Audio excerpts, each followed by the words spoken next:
Good morning, Kentucky. Welcome to this ABC 36 News Update. Here's what's making news now. The parts needed to repair defective Toyota gas pedals could start arriving at dealerships as early as today. It follows the largest recall in company history. Officials say the fix will involve the installation of a small steel shim the size of a postage stamp. The shims are designed to relieve the friction in the accelerators that can cause them to get stuck. The repair itself only takes about 30 minutes, but officials say there could be delays for weeks or even months because so many people have recalled cars. If you are affected, you will receive a letter from Toyota alerting you, and you also want to call the dealership first to make sure they are trained and ready to make those repairs. Toyota employees can eat for free today at area Applebee's. The Lexington-based Thomas & King company says they want to show their support to the thousands of Toyota employees across central Kentucky. Factory and dealer workers can go to any Thomas & King location, show a pay stub or an employee ID, and get a free entree.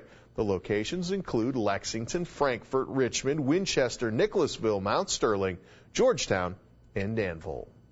A man is behind bars this morning after police say he was trying to break into cars in a Lexington neighborhood overnight. It happened just before 1 on Vanderbilt Drive near Wilson Downing. Police say they got a call about a car break-in, and while they were driving through the neighborhood to investigate, they saw a man walking down the street. When they got out to talk to him, he took off running. He was eventually arrested in the backyard of a nearby home. His name has not been released.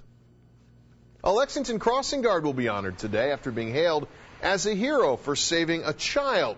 Police say James Smith pushed a child out of the way of a car yesterday morning on Reading Road.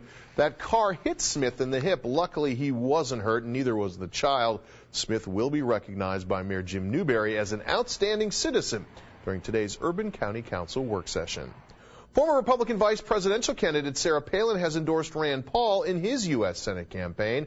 The Paul campaign has received a donation from Governor Palin's Political Action Committee. Paul spoke to ABC 36 News about that endorsement.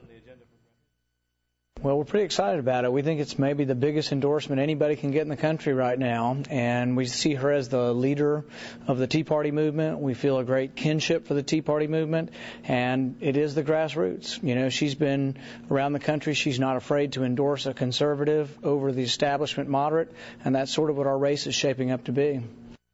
Paul is running against Bill Johnson, Gurley Martin, and Secretary of State Trey Grayson in the GOP primary. Grayson has received endorsements, that is, from 28 Kentucky legislators. That is your update. Have a great Tuesday.